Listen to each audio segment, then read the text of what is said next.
Hi mama, in this video I'm talking getting ready for labor. How to prepare for labor and delivery so that when it's finally go time, you can be as relaxed as realistically possible and make everything go as smoothly as this uncontrollable scenario possibly can. I'm Katie Huey Harrison, founder and editor-in-chief of Undefining Motherhood. We're an educational site and community equipping moms with the knowledge and information to do this mom thing your own way. And today I'm talking preparing for labor and delivery. Everything you need to know to be ready when go time comes so that you can have the labor experience that you want and deserve. This is a topic that I personally feel really strongly about because there's so much in the labor and delivery process that we just can't control. So when we prepare for labor and delivery, what we really want to do is prepare to be as flexible as possible, but also understand exactly what it is that we want so that we can be empowered patients, we can advocate for ourselves, we can teach support people how to advocate for us, and we can thus influence this situation that we can't control, even though we would like to. We can influence it. We can make it as likely as possible to go our way, and we can control what we can so that it will be emotionally easier for us to sit back and let go when there are things that we can't control that will inevitably come up in the process. So here are the steps that I recommend taking and that I used with my daughter, who was just recently born, to make labor as smooth as possible. Number one, decide what type of birth you want, but be willing to be flexible. You're considering things like, do you want to be at home? Do you want to be in a hospital? Do you want to be in a birth center?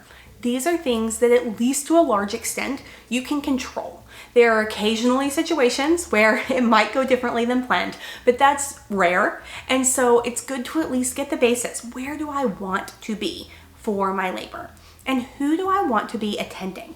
This refers both to your support people. Do you have a partner? Do you want family in the room? If you have pandemic restrictions, you might be limited to just one person, but if not, perhaps you want to have a doula who is involved. Would you like an OB or would you like a midwife? What are your goals for labor? Getting clear on these goals from the beginning will help you choose the right location. It will help you choose the right care providers. And if needed, it'll help you set some necessary boundaries, because I have heard some horror stories about random mother-in-laws walking into a delivery room because they weren't told that they weren't supposed to be there, when a mom felt really strongly that she did not want her mother-in-law in that room. If this is you, I want you to prepare for this now so that you can start setting expectations, setting boundaries, and getting the labor and delivery experience that you want. The next thing I want you to do is take a birthing class. There are all different types of birthing classes. So if you want to be unmedicated at home, there's a class for you.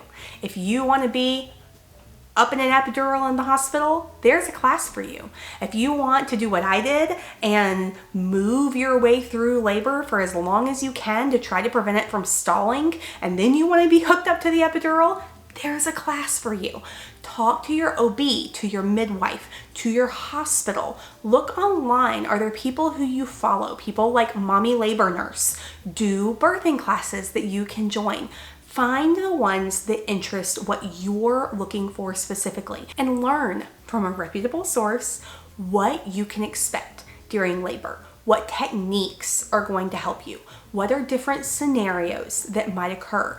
This is going to help you make a lot of decisions about what you want in different situations, because remember, we're preparing to control what we can and accept what we cannot. So if you know, I don't want a C-section unless these particular criteria are met, your birth class is where you're going to learn that information, where you're going to be able to decide what those criteria are for you.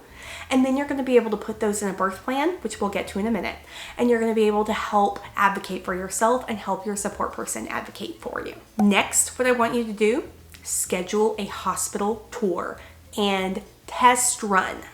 So if you are giving birth in a hospital or in a birthing center anywhere other than your house, I want you to tour it. I want you to ask any questions that come up during that tour. A lot of tours are online. Some tours are in person. Whatever you can do is great. Then I want you to test run. When you go into labor, where are you going to go? What door do you enter? How do you get there? Who is going to drive you there? What are the different routes if you hit traffic? All of the questions that you need to answer so that there are no nerves, there's no anxiety. You know where to go, you know where your support people need to park, you know how many people are allowed inside, and you have already set up who those people are going to be. Next, I want you to think about what supplies you need and want. Different supplies people like: massage tools, usually just very simple ones, not vibrating ones, because you're probably not going to like the light vibration during labor pain. You might, but most people don't. Other things like birthing balls, peanut balls, essential oils. During that transitional phase of labor, there can be some pretty rough smells. So a lot of people do really like essential oils as a way to try to diffuse from smells and also to help relax themselves. What tools do you want? This is another place where birthing class is really going to help you. You're going to learn a lot about different tools in your labor and delivery class, and then you can use that information to decide what it is that you want to have on hand. In your hospital tour, ask about what's included. But also, I recommend being fully prepared, even if they're wrong. For instance, my hospital has birthing balls and peanut balls. But when I was in labor with my daughter, they didn't have any birthing balls available. I had one in my car, and thank goodness, because that is like the number one thing that I need for labor. For both of my labors, that has been the absolute essential item for me. With my son, I put it on a counter and I kind of danced with it through contractions while my husband rubbed my back with a massage tool. With my daughter, I actually sat on it and labored on it while bouncing, because that's what felt best for the back contractions that I was having. Be prepared. This is a situation where you would rather have too much than too little. But talk to your hospital. If you have a doula, talk to your doula. If you're going to a birthing center, talk to your birthing center. You can find out what they're going to have so that hopefully you won't need to pack everything. The next step that I want you to consider to get ready for labor and delivery: pre-register at your hospital. If you show up in active labor and all of a sudden you're spending an hour going through insurance paperwork, nobody's going to be happy about that. So go to your hospital labor and delivery department, take your insurance card, take your ID, and pre-register so that you are ready to go when go time comes. Next, decide if you need extra supplies for anything you want to do after baby's born, and make sure you have that handled. The two most common things are cord blood banking and placenta encapsulation. If you want to do either of these things, there are supplies you're going to need to take to the hospital. If you want to do cord blood banking, you're going to have to register with a cord blood banking company. You're going to have to pay. They're going to send you a kit. That kit is going to need to go to the hospital with you, and you're going to need to give it to your nurse or your doctor before baby arrives, because they need to have that kit on hand right when baby comes out. Similarly, for placental encapsulation, you're going to need a cooler. The person who is doing your encapsulation might have a lot of other supplies they're going to want you to have. It's going to be very specific depending on your provider. So make sure you have that ahead of time. If you want a photographer during birth, if you want a doula, these are also things you're going to need to plan for ahead of time. Between 34 and 36 weeks, start doing 5 minutes a day of perineal massage. Just 5 minutes every single day can reduce your risk of vaginal tearing during labor, and believe me, it can make a world of difference. There's a lot of great research coming out to show how beneficial perineal massage can be. I know it's a topic that makes a lot of people nervous, but don't worry, we covered it in a video just 2 weeks ago.